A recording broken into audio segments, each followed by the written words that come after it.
The Vanishing Train.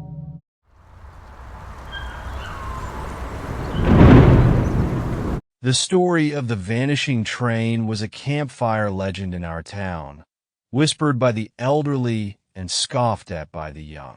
It was said to appear only at midnight, its ghostly whistle echoing through the valley. Once on board, passengers were never seen again. Some called it a cursed locomotive, others a portal to another realm. I wasn't one to believe in ghost stories, but the tale intrigued me nonetheless. So when I stumbled upon an old, yellowed train ticket in my late grandfather's belongings, stamped with the cryptic words "Midnight Special," I knew I had to find out the truth. The ticket listed a departure point, Black Hollow Station. A quick search confirmed my suspicions. It had been abandoned for decades. Under the light of a pale moon, I drove to the station. The structure was crumbling, vines creeping up its wooden beams. The air was thick with the scent of mildew and something metallic, almost like blood. My phone's flashlight illuminated a rusted clock above the entrance. The hands were frozen at midnight. The platform was eerily silent. I clutched the ticket, feeling its strange warmth in my hand. Just as I was about to leave, a shrill whistle pierced the night. Out of the fog emerged a massive, gleaming train.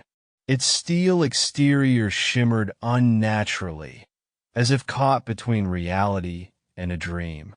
The windows were dark, revealing no passengers inside. The doors slid open with a hiss. Against every instinct screaming at me to run, I stepped aboard. The interior was unlike any train I had ever seen.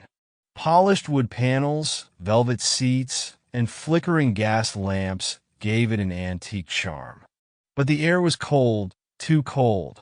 "Ticket, please," came a voice. I turned to see the conductor, his uniform pristine, but his face unnervingly pale. His eyes were hollow, as if they had seen things no mortal should witness. I handed him the ticket, and he examined it with a skeletal hand.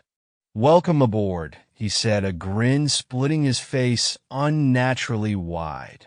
The train lurched forward, and I stumbled into a seat. As we picked up speed, the fog outside grew denser, obscuring any sense of direction. I wasn't alone. Other passengers sat in eerie silence, their faces emotionless and eyes vacant. They seemed off. A woman in a tattered dress whispered to herself, clutching a locket. A man in a three-piece suit stared at his pocket watch, its hands spinning wildly. "What is this place?" I muttered. "This is the journey," said a voice beside me. I turned to see an old man, his face gaunt and lined with age. "We're all here for a reason," he continued. "The train finds those who are lost." Hours passed, or so it seemed. Time felt warped aboard the train.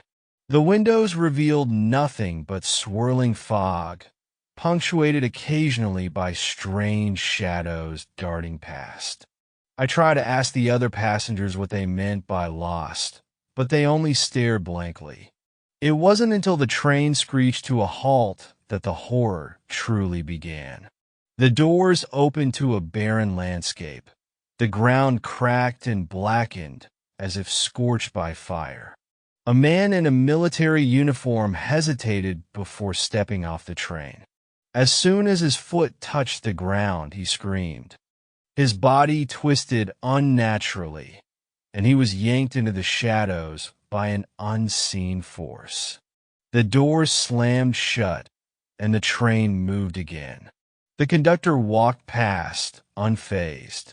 "Next stop," he said almost cheerfully. The old man beside me finally explained. "The train chooses its passengers. It takes us to face our sins." I felt a chill run down my spine. "What sins?" "You'll see," he said grimly. I realized then that the passengers were more than just travelers. They were prisoners, each destined for a unique punishment. One by one, the passengers disappeared at different stops, each more horrifying than the last. A woman was engulfed by a swarm of locusts. A man was dragged into a pit of writhing hands. When the train stopped again, I knew it was my turn. The conductor beckoned.